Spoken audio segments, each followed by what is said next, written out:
क्या आपकी त्वचा पर सूजन है? क्या आप गंभीर लालिमा, सूजन और खुजली से पीड़ित हैं? तो सूजन को कम करने के लिए आपको ये दवा दी जा सकती है। ये कुछ और नहीं बल्कि ट्राइएमसिनोलोन एसीटोनाइड है। नमस्कार दोस्तों, सिंपली चैनल में आपका स्वागत है। आज हम टॉपिकल कॉर्टिकोस्टेरॉइड से एक ट्राइएमसिनोलोन एसीटोनाइड क्रीम पर चर्चा करने जा रहे हैं। इस दवा का उपयोग कैसे करें, किन स्थितियों में इसका उपयोग किया जा सकता है, इसके सामान्य दुष्प्रभाव क्या हैं, ये दवा आपकी त्वचा की सूजन को कैसे कम करती है, और यह सारी जानकारी हम इस वीडियो में देखेंगे।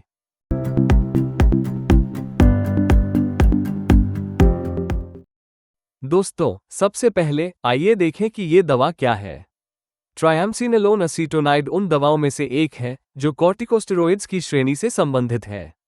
इस प्रक्रिया में ट्राइएमसिनोलोन सक्रिय रसायन होता है जिसे इसके एस्टर एसीटोनाइड में परिवर्तित किया जाता है और क्रीम के रूप में तैयार किया जाता है। ये सूजनरोधी क्रियाएं दिखाता है और जब इसे शीर्ष पर लगाया जाता है तो यह एक्जिमा जैसे त्वचा विकारों को कम कर सकता है जो त्वचा की गंभीर खुजली और लालिमा से जुड़ा होता है। कुछ एलर्जी की स्थिति भी गंभीर सूजन पैदा कर सकती है जिससे त्वचा में सूजन और गर्मी हो सकती है। इन सभी स्थितियों को ट्राइएमसिनोलोन एसीटोनाइड से राहत मिल सकती है। त्वचा पर सूजन के कारण चकत्ते, खुजली, सूजन और त्वचा की लालिमा हो सकती है। ऐसी सूजन की स्थिति में लक्षणों से राहत के लिए ट्राइएमसिनोलोन एसीटोनाइड क्रीम का उपयोग किया जा सकता है। यह एक सामयिक स्टेरॉइड क्रीम है जो स्थानीय रूप से सूजन को कम करती है। इस दवा का उपयोग डर्मेटाइटिस और एक्जिमा के उपचार के लिए भी किया जा सकता है जो सूजन और लालिमा के साथ पपड़ीदार और शुष्क त्वचा से जुड़े होते हैं। इसका उपयोग सोरायसिस के उपचार के लिए भी किया जा सकता है, एक त्वचा की सूजन जो तब उत्पन्न होती है जब आपकी अपनी प्रतिरक्षा अनुचित रूप से सक्रिय होती है, जो आपकी त्वचा पर स्थानीय सूजन का कारण बनती है। ये दवा अन्य खुराक रूपों में भी उपलब्ध है, जैसे मरहम, लोशन और स्प्रे। इन सभी योगों का उपयोग सूजन प्रतिक्रिया को कम करने के लिए किया जाता है जब उन्हें स्थानीय रूप से त्वचा पर लगाया जाता है। दोस्तों, सबसे पहले आइए ट्राइएमसिनोलोन एसीटोनाइड की सावधानियों को देखें। ट्राइएमसिनोलोन एसीटोनाइड एक सामयिक कॉर्टिकोस्टेरॉइड है। आप सूजन को कम करने के लिए इसे त्वचा पर लगा सकते हैं।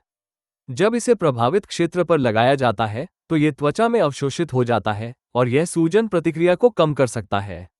हालांकि दवा की थोड़ी मात्रा त्वचा में गहराई तक भी जा सकती है, जहां यह आपके शरीर में अवशोषित हो सकती है।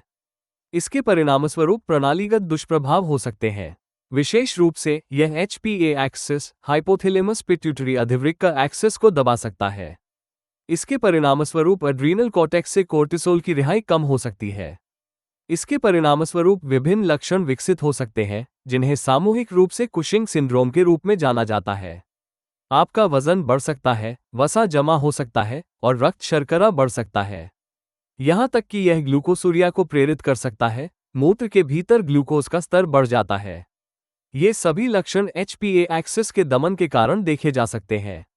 इसलिए प्रणालीगत अवशोषण से बचने के लिए सावधानी बरतनी चाहिए और इस क्रीम को केवल प्रभावित क्षेत्र पर कम सांद्रता में लगाया जाना चाहिए ताकि प्रणालीगत प्रभाव कम हो सके। बच्चों में ये प्रणालीगत अवशोषण अधिक स्पष्ट होता है, इसलिए बच्चों में इसका सावधानीपूर्वक उपयोग किया जाना चाहिए और प्रणालीगत अवशोषण को कम करने के लिए थोड़ी मात्रा में लगाया जाना चाहिए। HPA एक्सिस के दमन के कारण ट्राइएमसिनोलोन बच्चों में वृद्धि को कम कर सकता है। ट्राइएमसिनोलोन एसीटोनाइड एक हाईली पोटेंट कॉर्टिकोस्टेरॉइड है, इसलिए इस क्रीम को किसी भी प्रणालीगत जोखिम और परिणामी जटिलताओं को खत्म करने के लिए सबसे कम संभव खुराक पर कुछ सावधानियों के साथ लगाया जाना चाहिए। कम ताकत पर, जैसे कि 0.1%, यह कोई प्रणालीगत अवशोषण नहीं दिखाता है। लेकिन स्टेरॉइड क्रीम के प्रणालीगत अवशोषण की सीमा कई कारकों पर निर्भर करती है। जब आप प्रभावित क्षेत्र पर ट्राइएमसिनोलोन क्रीम लगाते हैं तो इसे बैंडेजेस या ऑक्लूसिव ड्रेसिंग से नहीं ढकना चाहिए।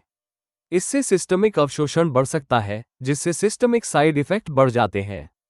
इसलिए ट्राइएमसिनोलोन एसीटेट क्रीम के साथ बैंडेजेस और ऑक्लूसिव ड्रेसिंग को प्राथमिकता नहीं दी जाती है। दोस्तों, अब देखते हैं कि ट्राइएमसिनोलोन के क्या दुष्प्रभाव हैं। जब आप ट्राइएमसिनोलोन को क्रीम के रूप में स्थानीय रूप से लगाते हैं तो ये कुछ स्थानीय साइड इफेक्ट्स पैदा कर सकता है। आपको जलन, खुजली, त्वचा का रूखापन और जलन हो सकती है। यह उस स्थानीय क्षेत्र में अत्यधिक बालों के विकास को भी बढ़ा सकता है जहां आपने इसे लगाया था। यह मुहासे जैसी त्वचा के विस्फोट भी पैदा कर सकता है। कुछ लोगों में ट्राइएमसिनोलोन कुछ एलर्जिक कॉन्टैक्ट डर्मेटाइटिस भी पैदा कर सकता है। ऐसी स्थितियों में इस दवा को सावधानी से दिया जाना चाहिए। ये हाइपोपिगमेंटेशन भी पैदा कर सकता है, जिसके परिणामस्वरूप त्वचा के भीतर रंजकता कम हो जाती है। दोस्तों, अब देखते हैं कि इस दवा को कैसे लगाया जाता है। आप प्रशासन में आसानी के लिए विभिन्न प्रकार के फॉर्मुलेशन में ट्राइएमसिनोलोन एसीटोनाइड प्राप्त कर सकते हैं। इसे क्रीम या ऑइंटमेंट के रूप में दिया जाता है, जिसका व्यापक रूप से उपयोग किया जाता है। ये लोशन और एरोसोल सॉल्यूशन के रूप में भी उपलब्ध है।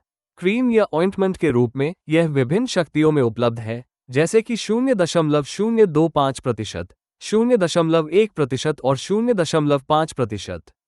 0.025% जैसी कम शक्ति पर इस दवा को प्रभावित क्षेत्र पर प्रतिदिन लगभग 2 से 4 बार लगाया जाएगा।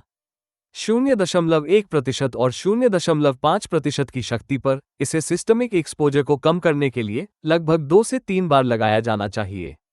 हमेशा थोड़ी मात्रा में क्रीम का उपयोग करें और बालों के आधार पर इसके संचय से बचने के लिए इसे बालों के बढ़ने की दिशा में लगाएं। आप ट्यूब से क्रीम की एक छोटी सी रेखा अपनी उंगलियों पर ले सकते हैं। प्रभावित क्षेत्र पर क्रीम को एक पतली फिल्म के रूप में धीरे से रगड़ें। क्रीम लगाने के बाद आपको अपने हाथों को अच्छी तरह से धोना चाहिए और अपनी आंखों के संपर्क से बचना चाहिए। आंख के साथ किसी भी आकस्मिक संपर्क के मामले में तुरंत अपनी आंखों को सादे पानी से धो लें।